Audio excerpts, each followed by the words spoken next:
Welcome to news online. నేను మీ స్వాతి రామూర్తి. ఇక detail చూస్తే తెలుగు రాష్ట్రాల్లోని యూనివర్సిటీలో ఫెలోషిప్ స్కామ్ జరుగుతోంది. యూనివర్సిటీలో ఫెలోషిప్ కోసం ఇస్తున్న డబ్బులను విచ్చలవిడిగా నొక్కేస్తుండటంతో కలకలం రేపుతోంది. పరిశోధనల పేరుతో ఫెలోషిప్ చేరి ఫుల్ టైం ఫెలోషిప్ కోసమే కేటాయించాల్సి ఉండగా పరిశోధనలకు సమయం ఇవ్వకుండా పార్ట్ టైం లేదంటే కాంట్రాక్ట్ ఎంప్లాయీస్ గా ఉద్యోగాలు చేస్తూ రెండు వైపులా దోచుకుంటున్న ఘటనలు వెలుగు చూస్తున్నాయి. ఇప్పుడు కేవలం 7,999 అప్ టు 10 kgs వరకు బరువు తగ్గి అధిక బరువు నుంచి వచ్చే ప్రధాన సమస్యలను దూరం చేసుకోండి. తెలుగు రాష్ట్రాల్లోని యూనివర్సిటీల్లో ఫెలోషిప్ల దందా జోరుగా నడుస్తోంది. తాము చదివిన ఉన్నత చదువులతో సమాజానికి ఉపయోగపడే పరిశోధనలు చేయాల్సిన విద్యార్థులు కొందరు అడ్డదారులు తొక్కుతున్నారు. యూనివర్సిటీల్లో పరిశోధనలు చేయకుండానే లక్షలాది రూపాయల ఫెలోషిప్ నిధులను స్వాహా చేస్తున్నారు. విస్తృత పరిశోధనలు చేసేందుకు ఫెలోషిప్లో చేరుతున్న వారు వారి పరిశోధనలు పూర్తి చేయకుండానే వాటికిస్తున్న గ్రాంట్లను నొక్కేస్తున్నారు. అంతేకాదు, పూర్తి స్థాయిలో పరిశోధనల కోసమే సమయాన్ని వెచ్చించాల్సి ఉండగా కాంట్రాక్ట్ ఉద్యోగులుగాను పార్ట్ టైం ఉద్యోగాలు చేస్తూ రెండు వైపులా సంపాదిస్తున్నారు. యూనివర్సిటీ నిబంధనలను, యూజీసీ నిబంధనలను ఉల్లంఘిస్తూ అందిన కాడికి దోచుకుంటున్నారు.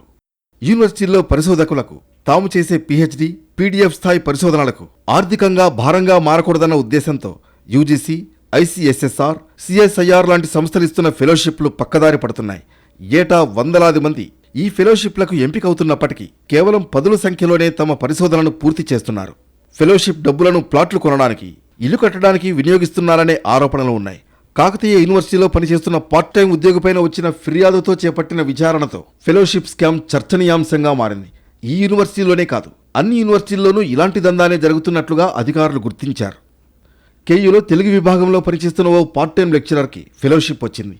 దానికోసమే పూర్తి స్థాయిలో సమయం కేటాయించి పరిశోధన చేయాల్సి ఉండగా ఆయన యూనివర్సిటీలో పార్ట్ టైం జాబ్ కొనసాగించారు. పోస్ట్ డాక్టరల్ ఫెలోషిప్ తీసుకుంటూనే పార్ట్ టైం కాంట్రాక్ట్ లెక్చరర్గా జీతం తీసుకున్నారు. యూజీసీ నిబంధనల ప్రకారం ఇది విరుద్ధం. కానీ శంకరయ్య అన్నీ కలిపి 9 లక్షల వరకు డ్రా చేశారు. గుట్టుగా సాగిన ఈ వ్యవహారం కొన్నాళ్ల క్రితం వెలుగులోకి రావడంతో యూనివర్సిటీ వీసీ, రిజిస్ట్రార్లకు ఫిర్యాదులు అందాయి. దీంతో కెమిస్ట్రీ ప్రొఫెసర్ హనుమంతు చైర్మన్గా 3 సభ్యులతో కమిటీ వేశారు. కమిటీ విచారణలో ఫెలోషిప్ను అక్రమంగా డ్రా చేసినట్లు తేలింది. దాంతో తనలా మరో 15 మంది ఉన్నారని అధికారులకు ఫిర్యాదు చేశారు. యూజీసీ నామ్స్ ప్రకారం ఏదో ఒక ఫెలోషిప్ ఏదో ఒకటే తీసుకోవాలి, either part time or fellowship. చాలామంది ఏంటంటే ఫెలోషిప్ అప్లై చేస్తున్నారు, ఫస్ట్ అప్లై చేసుకుంటున్నారు, ఫెలోషిప్ వస్తుంది, పూర్తి వరకు సబ్మిట్ చేయకుండానే వదిలిపెడుతున్నారు. ఆ ఫెలోషిప్ను వేరే వాటికి యూజ్ చేసుకొని మిగతా పరిశోధన కంప్లీట్ చేయకుండానే మధ్యలో వదిలిపెడతా ఉన్నారు.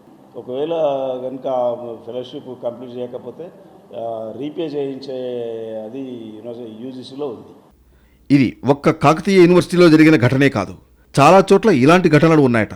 మొన్నటి వరకు కాంట్రాక్ట్ లెక్చరర్గా పనిచేస్తూ ప్రస్తుతం రెగ్యులర్ అయిన పాలిటెక్నిక్, జూనియర్ కాలేజీ లెక్చరర్లు, డిగ్రీ కాలేజీల్లో లెక్చరర్లుగా పనిచేస్తున్న చాలా మంది ఉద్యోగులు ఫెలోషిప్లో చేరి పూర్తి స్థాయి పరిశోధనలు చేయకుండానే గ్రాంట్స్ తీసుకుని ఇటు కాంట్రాక్ట్ లెక్చరర్లుగా పనిచేసి యూజీసీని మోసం చేసినట్లు ప్రచారం జరుగుతోంది. ఇప్పటికే ప్రభుత్వాలు తక్కువ మందికి ఫెలోషిప్ ఇస్తుంటే ఈ ఫెలోషిప్ తీసుకునే వ్యక్తులు కూడా వాళ్ళ పూర్తి సమయాన్ని కానీ డబ్బులను కానీ ఫెలోషిప్ ఏదైతే పరిశోధన ఖర్చు పెట్టకుండా లేదా థీసిస్ కోసం ఖర్చు పెట్టకుండా మిగిలిన అనేక అవసరాల కోసం కావచ్చు లేదా వ్యక్తిగత అవసరాల కోసం కానీ వాడుకుంటున్నారు. వాడుకున్నప్పటికీ కూడా వాళ్ళు చేసే పరిశోధన కూడా సమయానికి పూర్తి చేయడం లేదు. దీనివల్ల ప్రభుత్వాలకు కూడా ఒక అవకాశం దొరుకుతుంది. ఫెలోషిప్ డబ్బులు వృధా అవుతున్నాయని చెప్పేసి ఒకవైపు రోజు రోజు కూడా ప్రభుత్వాలు ఫెలోషిప్ని తగ్గిస్తూ ఉన్నాయి.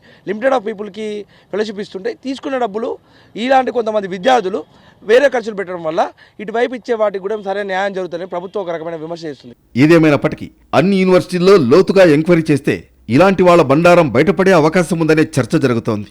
ఇలాంటి వారు లక్షల్లో ఫెలోషిప్ తీసుకుంటూ పరిశోధనలను పూర్తి చేయకుండా యూజీసీ, ఐసీఎస్ఎస్ఆర్కు ఫైనల్ రిపోర్టు కూడా అందజేయడం లేదు. దీంతో పరిశోధన సంస్థల లక్ష్యం నెరవేరడం లేదనే విమర్శలు వినిపిస్తున్నాయి.